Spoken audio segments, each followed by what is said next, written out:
খড়গপুরে ভয়াবহ দুর্ঘটনা, গ্যাস ট্যাঙ্কারের ধাক্কায় স্কুল ছাত্র সহ 5 আহত। খড়গপুরে ভয়াবহ দুর্ঘটনা জানা গিয়েছে মঙ্গলবার খড়গপুর গ্রামীণ থানার খেমাশুলি এলাকায় আজ এক ভয়াবহ সড়ক দুর্ঘটনায় 3 স্কুল ছাত্র সহ 5 জন গুরুতর আহত হয়। একটি দ্রুতগতির গ্যাস ট্যাঙ্কার নিয়ন্ত্রণ হারিয়ে একটি ছোট খাবারের দোকানে ঢুকে পড়ায় এই দুর্ঘটনা ঘটে। দুর্ঘটনার পরপরই স্থানীয় বাসিন্দারা ক্ষুব্ধ হয়ে জাতীয় সড়ক অবরোধ করে। পুলিশ ঘটনাস্থলে পৌঁছে পরিস্থিতি নিয়ন্ত্রণে আনার চেষ্টা করলেও বিক্ষোভকারীরা সড়ক আটকে বিক্ষোভ দেখাতে থাকেন। স্কুল ছাত্রদের নিরাপত্তার দাবিতে তারা উড়ালপুল নির্মাণের দাবি জানিয়েছেন। প্রত্যক্ষদর্শীরা জানিয়েছেন, ঝাড়গ্রাম থেকে কলকাতার দিকে যাচ্ছিল গ্যাস ট্যাঙ্কারটি। হঠাৎই নিয়ন্ত্রণ হারিয়ে এটি সড়কের পাশে থাকা খাবারের দোকানে আছড়ে পড়ে। দোকানে বসা স্কুল ছাত্ররা তখন টিফিন করছিল।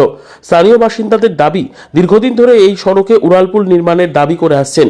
তাদের দাবি, এই সড়কে প্রায়শই দুর্ঘটনা ঘটে এবং স্কুল ছাত্ররা বিশেষভাবে ঝুঁকির মধ্যে থাকে।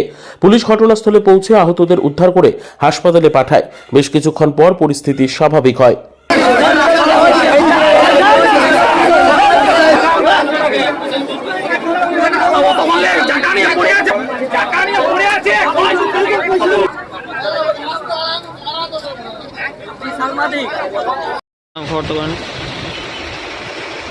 নাম তুই